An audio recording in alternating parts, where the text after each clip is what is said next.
जानते हैं आप लोग, थोड़ा इधर उधर की बात कर लेता हूँ फिर आता हूँ सारे ग्लोबल संकेतों पे। खैर, सोमवार की सुबह है, नए हफ्ते की शुरुआत है और एक ये सामने खड़ा हफ्ता बहुत इंपॉर्टेंट है।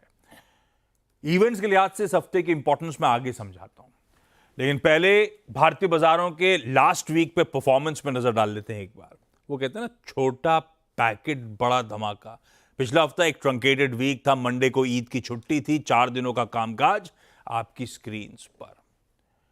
लार्जली दिक्कत काफी बढ़ती चली गई। नेट पिछले हफ्ते week on week 615 point Nifty ने गवाए 2.5% से ज्यादा, 2.6% वीक ऑन वीक का दबाव।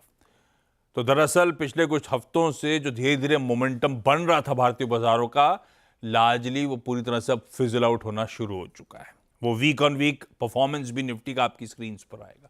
लग रहा था स्थिति सुधरती हुई नजर आ रही है, लेकिन सारा मामला गड़बड़ा गया। और भाई साहब, अभी पिक्चर बाकी है। लास्ट 2 दिनों का एक काम करता हूं, पहले यूएस का परफॉर्मेंस आपकी स्क्रीन पर रखता हूं। 2 दिन इसीलिए क्योंकि 2 दिन में आपको समझ में आएगा यूएस में हुआ क्या। थर्सडे को हमने, फ्राइडे सुबह तो खैर बातचीत कर रखी थी थर्सडे के उस परफॉर्मेंस पे। अरे ये प्लेट रखी है स्क्रीन पे। थर्सडे को तीनों बेंचमार्क्स तगड़ा दबाव था, 4% से 6% की कमजोरी थी। फ्राइडे का, ये दोनों ही थर्सडे लिखे हुए हैं, उसके बाद वाला दरअसल फ्राइडे का सेशन है। और फ्राइडे को उसके ऊपर हम फ्राइडे को जब क्लोज हो रहे थे ना 3:30 बजे, उस समय यूएस के फ्यूचर्स दबाव में थे, लेकिन आधे से 1% का दबाव था। आधे से 1% के दबाव के सामने तीनों बेंचमार्क्स फ्राइडे को 5 से 6% और करेक्ट होते हुए नजर आए। भाई साहब, 2 दिनों में डाउ का करेक्शन देखिए आप। एक दिन 1680 पॉइंट था, एक दिन 2200 पॉइंट का दबाव था। वो 1680 पॉइंट तो डाइजेस्टेड है, जो नहीं डाइजेस्टेड है वो फ्राइडे की यूएस मार्केट की चाल। इस तरह का पेन, और ये तो प्रेजेंट है। फ्यूचर यूएस का और दिक्कत में, यूएस फ्यूचर स्क्रीन पर आएंगे भाई साहब। ये 2 दिनों की चाल के बाद ये है ट्रंप साहब का सो कॉल्ड लिबरेशन डे। ये है यूएस का हाल। एक बार प्लीज यूएस के फ्यूचर्स दिखाइएगा। इस समय दिक्कत और बढ़ती हुई, वो सिर्फ थर्सडे और फ्राइडे की कहानी नहीं है। पेन कंटिन्यू करेगा, लिंगर ऑन करेगा। इस तरह के मैसिव पेन के ऊपर फिर डाउ 1000 पॉइंट का दबाव दिखा रहा है। तीनों बेंचमार्क्स इस समय भी 2.5 से 3.25% यूएस के फ्यूचर्स दबाव में, यानी कि मामला संभलेगा नहीं। तो फ्राइडे का पेन प्लस यूएस के फ्यूचर्स, ये हमें डाइजेस्ट करने हैं। लेकर आइए तब और अब की पहली प्लेट, समझ में आएगा आपको कहां छोड़ा था, कहां इस समय समीकरण खड़े हुए हैं। बहुत पेन डाइजेस्ट करना है एशिया को और हमको। तीनों बेंचमार्क्स कहां 3:30 बजे छोड़े थे फ्राइडे को यूएस के फ्यूचर्स, कहां सुबह खड़े हुए। वो डिफरेंशियल देखिए तगड़ा। और उसके बाद दिखाता हूं आपको इस समय एशिया का मूड।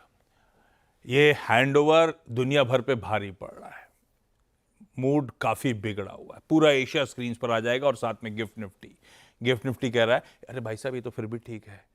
शुरुआती जब 6:30 बजे पहले टिक आए थे तो 1000 पॉइंट का दबाव था गिफ्ट निफ्टी पे। अभी फिर भी प्रेशर तगड़ा है, लेकिन 750 पौने 800 पॉइंट कमजोरी के साथ, कमजोरी नहीं कहनी चाहिए, एक मैसिव गैप डाउन के साथ हम शुरुआत करते हुए नजर आएंगे। हाँ, लाइए जरा ग्लोब के संकेत, उसका स्टिंग स्क्रीन पर हॉर्मास से समझा जाए। हमें क्या पता था यूएस का क्या रिएक्शन, यूएस ने क्या अनाउंस किया था। उसके बाद फ्राइडे के मार्केट खुलने से पहले रिटेलिएटरी एक्शन शुरू हो, मूड उसने बिगाड़ा। हॉर्मास, सुप्रभात। क्या हो रहा है भाई साहब? सुप्रभात आशीष, आपको भी। जगह जो भी हो रहा है वो शुक्रवार की शाम से ही शुरू हो गया था। आप इस तरह के हालात में है कि आप किसी भी चीज़ में पॉजिटिव ढूंढने की कोशिश कर रहे हैं, जैसे अभी आपने भी कहा 1000 के बदले 750 गिफ्ट निफ्टी है। ये भी बता दूं कि शुरुआती ट्रेड्स में यूएस के फ्यूचर्स जो 1600 अंक नीचे थे वो अब 850 अंक नीचे है, तो थोड़ी सी रिकवरी वहाँ पर भी देखने मिल रही है। मगर जो हुआ, जो एशिया के बाजार भी इस वक्त काफ़ी गिरावट के साथ कामकाज कर रहे हैं। निकाय जो है जापान का 18 महीने के सबसे निचले स्तरों पर है। दोनों वहाँ के बाजार 6.5% नीचे है। एक वक्त तो फ्यूचर्स में ट्रेडिंग रोक दी गई थी क्योंकि सर्किट लग गया था नीचे का जापान के बाजारों में। इस समय भी 6.5% का दबाव, 6.5% नीचे है। ऑस्ट्रेलिया के बाजार जो है वो 18 महीने के निचले स्तरों पर है। चीन के बाजार अभी खुलेंगे कुछ ही देर में, जो हॉलिडे के बाद शुक्रवार को वहां पर छुट्टी थी और आज वो खुलेंगे जी। और फिच के डाउनग्रेड पर भी रिएक्ट करना है और जो हुआ है उस पर भी उन्हें रिएक्ट करना है। तो शुक्रवार को बाजार मूड इसलिए बिगड़ा क्योंकि चीन ने जो है बाजार खुलने से पहले ही 34% के रिटेलिएटरी टैरिफ्स यूएस पर लगा दिए हैं, जो कि 10 अप्रैल से लागू होंगे। तो इस वजह से जो है, जो एक वक्त पर डाउ फ्यूचर्स 300 अंक नीचे थे, वो आधे घंटे में देखते ही देखते 1500 अंक गिर गए। और फिर बाजार में क्या हुआ ये तो हम सब ने देखा। और कड़े कदम जो चीन ने उठाए हैं तो ये 34% की टैरिफ के अलावा वो ये है कि 7 रेयर अर्थ्स के निर्यात पर उन्होंने रोक लगा दी है। वो वहाँ के मेडिकल डिवाइसेस वगैरह वगैरह पे काफ़ी काम आते हैं यूएस में, तो उसके निर्यात पर रोक लगाई है। सीटी एक्सरे ट्यूब्स जो कि यूएस और भारत दोनों से चीन में आते हैं, उन पर एंटी डंपिंग की प्रोब जांच की शुरुआत की गई है। पोल्ट्री प्रोडक्ट्स जो 2 यूएस की कंपनी से खरीदे जाते हैं उन पर रोक लगा दी गई है। 11 डिफेंस कंपनीज को, यूएस की डिफेंस कंपनीज को गैर भरोसेमंद यानी कि नॉन रिलायबल एंटिटीज की लिस्ट में शामिल किया गया है। 16 यूएस कंपनीज पर निर्यात के कंट्रोल लगा दिए गए हैं, एक्सपोर्ट कंट्रोल्स। जवार के आयात पर रोक लगा दी गई है, जो यूएस से इंपोर्ट किया जाता है उस पर रोक लगा दी गई है। और डुपॉन्ट चाइना को जो है एंटी ट्रस्ट वायलेशंस की उनके खिलाफ जांच की जाएगी। तो ये सारे कदम चीन ने उठाए हैं, जिसकी वजह से यूएस के बाजारों में और जो है भारी गिरावट देखने मिली। डोनाल्ड ट्रंप ने इसके जवाब में ये भी कहा कि चाइना ने एक बहुत गलत कदम उठाया है जिसकी कीमत उन्हें चुकानी पड़ेगी। और इस वजह से कि चाइना ने ये जो कदम उठाया, उस वजह से टिकटॉक की डील जो मैं करने जा रहा था वो अब नहीं होगी। 75 दिन का एक्सटेंशन और उस डील को मिल गया है। उन्होंने आज सुबह रिपोर्टर्स से ये भी कहा कि बाजार को हम तो नहीं गिराना चाहते, हमारा ऐसा कोई इरादा नहीं है, मगर कभी कभार जो है वो किसी समस्या को हल करने के लिए कड़वी दवाई पीनी पड़ती है। ये डोनाल्ड ट्रंप का बयान था। और उन्होंने ये भी कहा कि चीन के साथ जो हमारी इतनी बड़ी ट्रेड डेफिसिट है, जब तक वो हल नहीं हो जाती मैं उनके साथ कोई डील नहीं करूंगा। ये डोनाल्ड ट्रंप का बयान था। अब जो है डाउ फ्यूचर्स अगर इसी तरह से चलता रहा तो आज तीनों यूएस के बेंचमार्क्स 52 वीक लो पर खुलेंगे। नैस्डैक तो ऑलरेडी बेयर मार्केट में जा चुका है, रसल 2000 भी बेयर मार्केट में है और S&P 500 भी बेयर मार्केट में चला जाएगा आज के सेशन में, अगर इसी तरह चलता रहा तो। कोई एसेट क्लास ऐसा नहीं है जो बचा हो, क्योंकि तेल की कीमतें जो कुछ ही पिछले हफ्ते ही $75 थी, वो अब $65-62 हो गई है। ब्रेंट और WTI तो 60 के नीचे चला गया है। और वो सऊदी अरब ने और कीमतें कम कर दी है, वो जो आयात करते हैं, निर्यात करते हैं, उसकी कीमतें कम कर दी है। वहां पर नजर रखने की जरूरत है। डॉलर में इस वक्त कोई बड़ा बदलाव नहीं है, मगर सोने की कीमतों में प्रॉफिट बुकिंग चल रही है, वहां पर भी $3000 के आसपास आ गई है। वियतनाम ने ये प्रस्ताव दिया है कि हम सारे टैरिफ हटा देंगे अगर डील हुई तो ये नाइकी, लुलुलेमन जैसी कंपनीज के लिए अच्छा है। मगर JLR ने भी ऐलान किया है कि वो शिपमेंट्स रोक देंगे यूएस में 1 महीने के लिए। अप्रैल में और भी कर रहा है स्टेलांटिस ने भी प्रोडक्शन रोक दी है। ये सारे कदम उठाए हैं। तो एक बड़ा हफ्ता है। फिलहाल के लिए हैंडओवर बेहद कमजोर है। आगे चलकर अब देखते हैं कि अगर कोई रिकवरी आती है तो उसका जो है थोड़ा सा इफेक्ट हमारे बाजारों पर भी पड़ता है या नहीं। ट्रंप साहब सोच रहे थे मैं टैरिफ लगाऊंगा तो बाकी दुनिया सह लेगी और सब मुझसे नेगोशिएशन करने आएंगे। चाइना अड़ी में सरप्राइज कर दिया। फ्राइडे को फ्यूचर्स बता रहे थे चलो पेन थर्सडे का था, संभल जाएगा मामला। वो चाइना के रिटेलिएटरी एक्शन ने, वो 34% टैरिफ के अनाउंसमेंट ने सारा खेल बिगाड़ दिया। Tariff war, trade war, global slowdown, US में मंदी, सब सामने दिखने लगा। और इसीलिए इस तरह के यूएस मार्केट्स का रिएक्शन है और सबको खामियाजा भुगतना है। चाइना ने अनाउंस करा था फ्राइडे मार्केट खुलने से पहले यूएस के। ट्रंप साहब ने ट्विटर सोशल पर लिखा, China played it wrong, they panicked, the one thing they can not afford to do. Trump साहब भी बौखलाए हुए हैं, कुछ समझ में नहीं आ रहा भाई को। भाई ने सारा इक्विलिब्रियम जो है ना सब गड़बड़ा दिया दुनिया का। वीरू के पास चला जाए, ऐसे में अप्रोच क्या रखें? टेबल के नीचे तो नहीं, अपने बार के साथ वीरू को उठाइए भाई, जरा टेबल के ऊपर लेकर आइए। वीरू है? Veeru good morning. अब वीरू से पूछूं क्या? वीरू के डेटा में तो ये दिख ही नहीं रहा होगा फ्राइडे की क्लोज और आज सुबह के फ्यूचर्स में।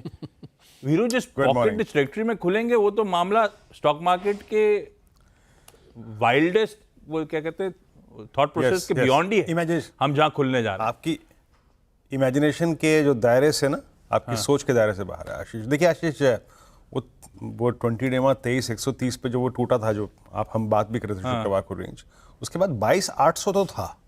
आप यकीन मानिए 22,800 था डेटा में, वो बात हमारी शुक्रवार को भी थी। बट 22,000, 22,100 ये आपके डेटा में भी नहीं है। तो बहुत कुछ मुश्किल है आशीष कहना।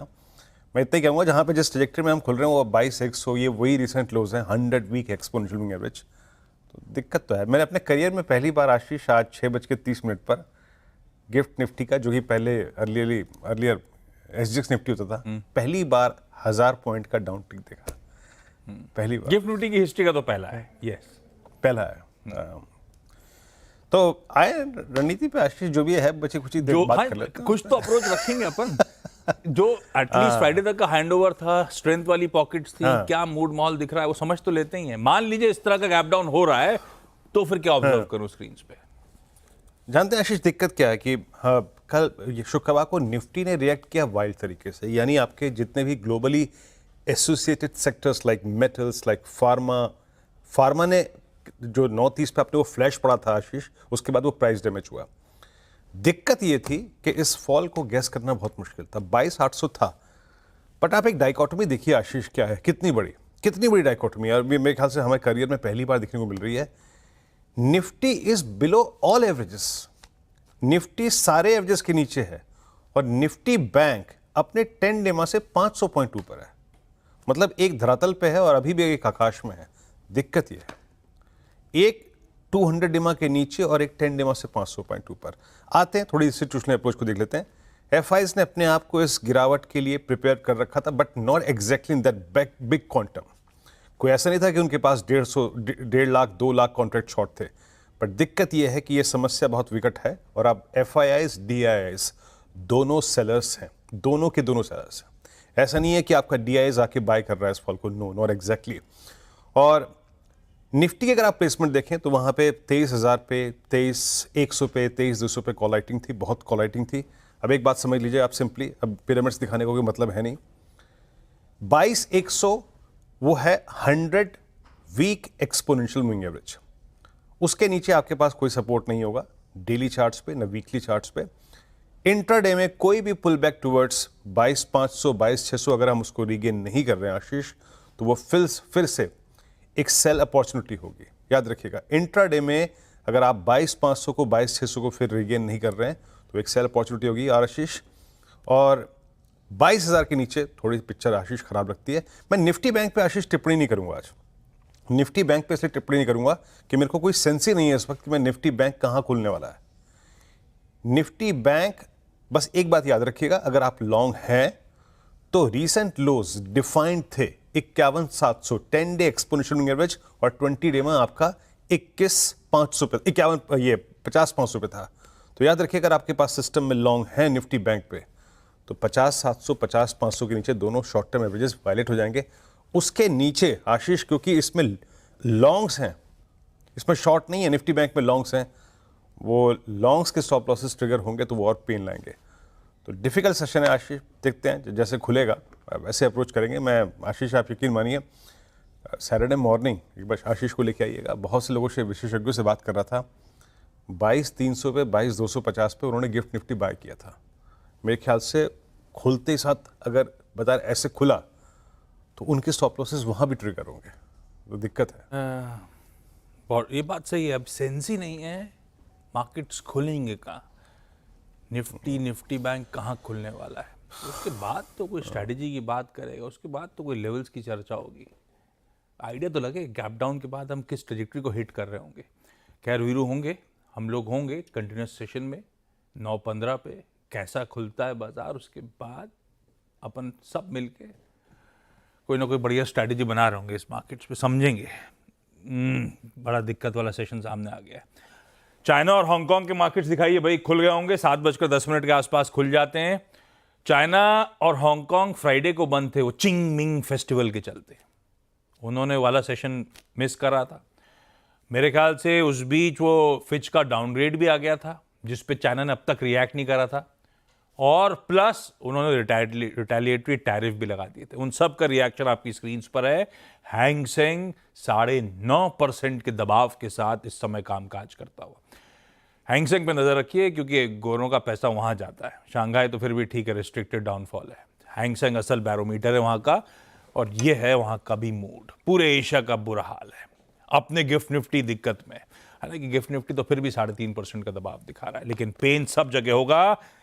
ऐसे में नजर, अब पता नहीं, भाईती साहब को रिक्वेस्ट तो करी थी कि आज स्टॉक बताने का, चकाचक चार्ट बताने का। अभी तो चकाचक कहना भी बड़ा मुश्किल है चार्ट को। भाईती साहब, आज का प्लान क्या है? कंप्यूटर बंद करके वॉक पे निकल जाओगे या आज बैठोगे स्क्रीन के सामने? Good morning Ashish ji, good morning Virendra ji, good morning everyone.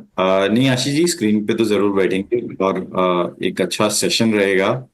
ये शॉर्ट्स भी मार्केट में अगर रहे तो मतलब अच्छा सेशन बनता है। ट्रेडिंग के लिए इससे अच्छी अपॉर्चुनिटी नहीं मिलती है। ट्रेडिंग ठीक है, स्ट्रैटेजी स्क्रीन पे देखेंगे अपन। जी लंबी अवधि के लिए माल खरीदना शुरू करा है कुछ आपने क्या?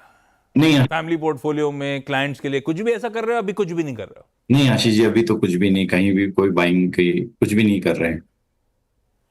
ओके। अच्छा भाईती साहब, अब चकाचक चार्ट है कैसे? गैप डाउन के साथ सब बाजार खुलेगा, जी आप किस पे दाव लगाओगे? कोई रिलेटिव स्ट्रेंथ जो गिरने के बाद शायद रिकवर कर रहा हो स्टॉक, कैसे डिसाइड कर रहे हो आज चकाचक चार्ट और कौन से होंगे वो स्टॉक्स? जी आशीष जी, देखिए ग्लोबल सेंट्रिक जितनी भी कंपनीज हैं उन पे सेलिंग की ही अपॉर्चुनिटी ढूंढेंगे जरूर। डोमेस्टिक फ्रंट में कुछ कंपनीज है जैसे डिफेंस, वहां पे शायद बाइंग अपॉर्चुनिटी ढूंढ सकते हैं। बट अभी के लिए दो स्टॉक जो सेलिंग के लिए हैं वो टाटा एलेक्सी और केपीआईटी। इन दोनों में बिकवाली की सलाह रहेगी। टाटा एलेक्सी में जो स्टॉप लॉस मेंटेन करना है वो 5150 का एक एसएल मेंटेन करे। नीचे में हमें लगता है 4970 और 4870 उसके नीचे भी स्लिप हो सकता है, तो यहाँ पे नजर रखें। दूसरा जो है केपीआईटी टेक, यहाँ पे भी हमें लग रहा है कि बिकवाली बहुत ज्यादा बढ़ सकती है। 1160 का स्टॉप लॉस लगाकर यहाँ बिकवाली की सलाह रहेगी। 1120 और 1100 अगर बहुत ज्यादा गैप डाउन होता है तो फिर इसमें कोई पुलबैक है तभी शॉर्ट करने की सलाह रहेगी। ये हैं वीक काउंटर्स। पिछले हफ्ते के सेकेंड हाफ में देखा भी हमने किस तरह से ये मिड कैप आईटी के कुछ हाई ग्रोथ स्टॉक्स तगड़ा करेक्शन के मोड में चले गए थे। इन्हीं को रडार पे रखें। आज भी शायद जहां पे आपको लगे रिस्क रिवॉर्ड फेवरेबल है, आपके सामने लेवल्स भाईती साहब ने रख दिए। 1160 का स्टॉप लॉस है केपीआईटी टेक के लिए और 5150 का स्टॉप लॉस है टाटा एलेक्सी के लिए। बेचने के मौके ही इन काउंटर्स में ढूंढिए। भाईती साहब, थैंक यू सो मच। भाईती साहब अब 8 बजे के पैनल में होंगे तो अपन लोग और डिटेल में चर्चा करेंगे भाईती साहब से। क्विकली आज के कुछ इंपॉर्टेंट स्टॉक्स से न्यूज, हालांकि अब बहुत ही ज्यादा इंपॉर्टेंट है, वो डिस्कस कर लेते हैं। कंचन, कौन कौन से? जी, शुरुआत कर लेते हैं अपडेट्स के साथ। सबसे पहला वो स्टॉक जो काफ़ी लंबे टाइम से चर्चा में बना हुआ है, इंडसइंड बैंक। इसने अपने क्वार्टरली अपडेट्स को यहाँ पे पेश कर दिया है। अगर हम क्वार्टर बेसिस में नंबर्स देखें तो यहाँ पे हमें नंबर्स थोड़े से खराब ही नजर आ रहे हैं। अगर नेट लोन की बात करी जाए तो 5% की गिरावट यहाँ पे देखने को मिली है। इनफैक्ट जो डिपॉजिट है ये भी फ्लैटर साइड पे रहे हैं और जो कंपनी का कासा रेशियो है उसमें भी गिरावट देखने को मिली है। 32.8% पे ये यहाँ पे आके रिपोर्ट हुआ है साल दर साल। अगर इंडियन बैंक की बात करी जाए तो यहाँ पे नंबर्स हमें अच्छे दिखाई दे रहे हैं। क्वार्टर बेसिस पे टोटल बिजनेस में 5% की बढ़त है। टोटल डिपॉजिट भी इनफैक्ट यहाँ पे 5% बढ़ता हुआ दिखाई दिया है और जो कंपनी का ग्रॉस लोन है इसमें 5.2% का इजाफा देखने को मिला है हमें क्वार्टर बेसिस पे।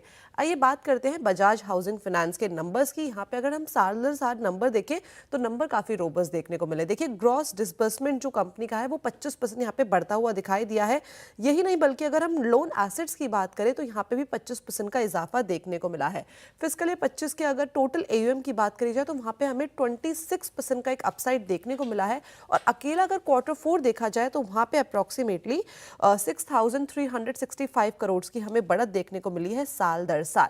नायका ने अपने क्वार्टरली नंबर्स को प्रेजेंट कर दिया है। उन्होंने बोला है जो उनकी कंसोलिडेटेड रेवेन्यू है वो हमें लो टू मिड 20s में देखने को मिल सकती है। हालांकि जो ब्यूटी सेगमेंट है वहां से उनको काफी ज्यादा ऑप्टिमिज्म है कि वहां पे अच्छा खासा हमें परफॉर्मेंस देखने को मिल सकता है, यानी कि लो 30s तक नंबर्स हमें जाते हुए दिखाई दे सकते हैं। वहीं जो फैशन सेगमेंट है कंपनी का वो हमें हाई टीन्स में देखने को मिल सकता है। ट्रेंट ने अपने नंबर्स को प्रेजेंट किया है। Q4 में जो कंपनी की आय है वो 28% बढ़ने की उम्मीदें हैं। अगर वेस्ट साइड की बात करी जाए तो उन्होंने 13 नए स्टोर्स का एडिशन किया है अकेले Q4 में, यानी कि अगर ओवरऑल फिस्कल ईयर 25 की बात करी जाए तो कंपनी ने जो है 40 नए स्टोर खोले हैं। और जूडियो की बात करी जाए तो उन्होंने Q4 में 132 स्टोर्स का एडिशन किया है और टोटल अगर बात करी जाए तो 244 इसके नंबर्स आ पहुंचे हैं। इसके अलावा टाटा मोटर्स कंपनी ने यूएस के लिए JLR का शिपमेंट को रोक दिया है due to the Trump tariff. यही नहीं बल्कि आज जितने भी ऑयल मार्केटिंग कंपनीज है और जो गोल्ड से रिलेटेड कंपनीज है वो भी आपके रडार पे होने चाहिए। ओके, रखिए सारे काउंटर्स रडार पे, खुलने दीजिए बाजार। फिर खबरों वाले स्टॉक की अहमियत है, अच्छी खबर होगी तो देखते हैं लो लेवल से किस तरह की रिकवरी आती है। अच्छा सॉरी, अपफ्रंट मैंने कहा था इस हफ्ते के अहम ट्रिगर्स में आगे बता दूंगा। इंपॉर्टेंट हफ्ता है भाई, सबसे इंपॉर्टेंट तो ये टैरिफ रिलेटेड जो वॉर छिड़ा हुआ है, इस पे दुनिया भर की नजरें रहेंगी। अपने लिए दो इंपॉर्टेंट संकेत और हैं। आज से आरबीआई की एमपीसी की 3 दिवसीय 3-डे बैठक शुरू हो रही है। वेडनेसडे को क्रेडिट पॉलिसी का अनाउंसमेंट सुबह 10 बजे। इन ऑल लाइकलीहुड दरों में कटौती 25 बेसिस पॉइंट ज्यादातर सब मान रहे हैं। एक आउटसाइड चांस, क्या पता आरबीआई थोड़ा सा माहौल को देखते हुए एग्रेसिव हो जाए, पर वो गेस वर्क है। इस पर अपन आगे एक्सपर्ट से बातचीत करते रहेंगे। ये हफ्ता एक ट्रंकेटेड वीक है, छुट्टी वाला हफ्ता है। थर्सडे को मार्केट हॉलिडे है। जिस दिन मार्केट हॉलिडे है उस दिन देश की सबसे बड़ी आईटी कंपनी टीसीएस अपने तिमाही रिजल्ट्स भी दे रहा होगा। तो न सिर्फ आरबीआई की पॉलिसी पर इंडिया इंक के रिजल्ट सीजन का आगाज भी इस हफ्ते हो रहा होगा, और फ्राइडे को यूएस के भी रिजल्ट सीजन की शुरुआत हो जाएगी। और सारे तो नहीं कहूंगा, प्रोमिनेंट दिग्गज बैंक्स जो हैं यूएस के, उनके फ्राइडे को रिजल्ट्स आ रहे होंगे। तो है इंपॉर्टेंट हफ्ता सामने खड़ा हुआ। पर ये सब से ज्यादा इंपॉर्टेंट हो जाता है ट्रेड वॉर, टैरिफ वॉर और ग्लोबल हैंडओवर अपने लिए। ओह, छुट्टी से याद आया, सब मूड वूड ठीक रखिए थोड़ा सा यार। ये अप्रैल का महीना वीरू बुरा नहीं है। ये देखिए आपकी स्क्रीन पे, थर्सडे को छुट्टी है महावीर जयंती की। अगले हफ्ते मतलब थर्सडे एक्सटेंडेड वीकेंड आ रहा है भाई, ये नहीं ध्यान दिया था मैंने। मंडे को डॉक्टर बाबा साहब अंबेडकर जयंती लग जाएगी, और फिर उसी हफ्ते फ्राइडे को गुड फ्राइडे है। तो ठीक है, जब ग्लोब की दिक्कतें बढ़ रही हो तो ये छुट्टियां अपने लिए बुरी नहीं है। पॉजिटिव नोट पे ब्रेक लेता हूं। ब्रेक के उस पर जब लौट के आऊंगा तो आज का इवेंट्स कैलेंडर और कमोडिटी स्ट्रैटेजी, उसके लिए अपने साथ आज एचडीएफसी सिक्योरिटीज के अनुज गुप्ता जुड़ने वाले हैं। अनुज से डिटेल में चर्चा करेंगे। अनुज जुड़ चुके हैं। गुड मॉर्निंग, बस आ रहा हूं आपके पास।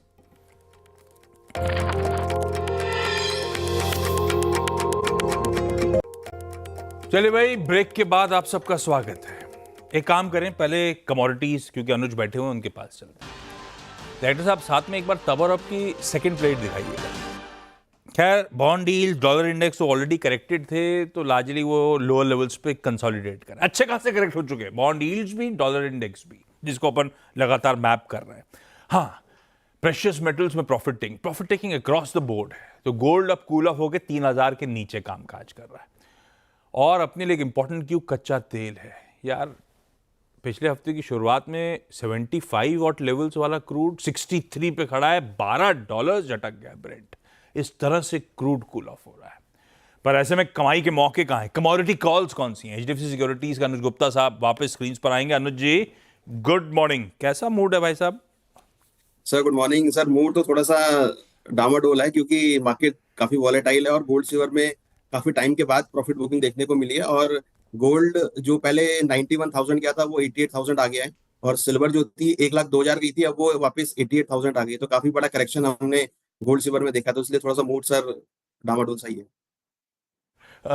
ये बात सही है, तगड़ा करेक्शन है अक्रॉस द बोर्ड। अच्छा, ये गोल्ड सिल्वर जो करेक्टिव मोड में आया है, ये प्रॉफिट टेकिंग है, अनसर्टनिटी तो अभी भी लिंगर कर रही है। इन लोअर लेवल्स पे एक्यूमुलेट करने का मन है क्या? प्लस आज की कमोडिटी पिक्स कौन सी होंगी? देखिए डेफिनेटली एक प्रॉफिट टेकिंग इसको हम बोल सकते हैं, क्योंकि अभी भी सेफ हेवन डिमांड है। तो लॉन्ग टर्म ट्रेंड तो अभी भी पॉजिटिव है। एक काफी एक्सटेंडेड रैली हो गई थी पिछले 3 महीनों में, तो उसकी वजह से, और टेक्निकली भी ओवरबॉट हो गया था। तो फिलहाल तो मुझे लगता है कि अभी सेंटीमेंट थोड़ा बहुत प्रॉफिट बुकिंग का ही रहेगा। तो यहाँ पे इंट्राडे के लिए हमें लगता है कि बिकवाली का ट्रेड लेके चलना चाहिए। गोल्ड में करीबन 88,500 के आसपास बिकवाली करें। स्टॉप लॉस 89,050 का लगाएं। टारगेट 87,800 तक आ सकता है। और क्रूड में भी हमें लगता है कि इंट्राडे के लिए बिकवाली का ट्रेड बना के चल सकते हैं। क्रूड में करीबन 5350 के आसपास बिकवाली करें। स्टॉप लॉस 5410 का, टारगेट 5250 तक। तो गोल्ड और क्रूड हमें लगता है कि बिकवाली करेगा। साथ में बेस मेटल के अंदर भी हमें लगता है कि आज बिकवाली का ट्रेंड देखा जा सकता है। गोल्ड, क्रूड, बेस मेटल, बिकवाली का मूड होगा। प्रिफर्ड पिक्स आपकी स्क्रीन पे अनुज जी की। अनुज जी, थैंक यू सो मच सुबह सुबह वक्त निकालने के लिए। क्विकली आज का इवेंट्स कैलेंडर स्क्रीन पर रख देता हूं। मंडे है, एशिया में थाईलैंड और वियतनाम छुट्टी पे। खैर, उससे कोई ज्यादा फर्क नहीं पड़ता अपने को। अपनी 3 दिनों की आरबीआई की एमपीसी शुरू हो चुकी होगी, आज हो रही होगी। हाँ, ये 2 स्टॉक्स रेडर पे रखेंगे। एक तो सीमेंस, स्पिन ऑफ का दिन है, यानी कि एनर्जी बिजनेस का डीमर्जर है। 1:1 का डीमर्जर रेशियो अनाउंस था। तो आज एक special pre open call auction होगा जिसमें सीमेंस एनर्जी की कांस्टेंट वैल्यू डिसाइड हो जाएगी। उसके बाद एडजस्टेड भाव के साथ सीमेंस ट्रेड होना शुरू होगा 10 बजे और उसी के साथ साथ लॉट्स इंट्रोड्यूस हो जाएंगे सीमेंस के नए। दूसरा, मजगांव डॉक शिप बिल्डर्स एडा पे रखिएगा। फ्राइडे को ओएफएस शुरू हुआ था नॉन रिटेल के लिए, आज रिटेल की बारी है। नॉन रिटेल का अपडेट अपने पास आ गया है। 1,45,00,000 शेयरों की बिड्स आई हैं, तो बेस ऑफर से तो ओवर सब्सक्राइब नजर आएगा 1.27 टाइम्स, पर ग्रीन शू जोड़ दूं तो केवल 0.7 टाइम्स ही ये ओएफएस डे 1 में भरा है। खैर, गवर्नमेंट ने कहा है वो ग्रीन शू एक्सरसाइज करेंगे। आज रिटेल की बारी है। रेडार पर ये स्टॉक भी रहेगा। इस नोट पर गिफ्ट निफ्टी के संकेतों के साथ छोड़े जा रहा हूं। सॉरी स्टेट है आज की सुबह की। तगड़े गैप डाउन के साथ हम शुरुआत करेंगे ग्लोबल मूड के बीच में। ऐसे दिन भी आते हैं शेयर बाजार में, झेलेंगे इसको भी अपन साथ मिलकर। ब्रेक ले रहा हूं, ब्रेक के उस पर जब लौट के आएंगे तो आज का सीधा सौदा। नमस्कार।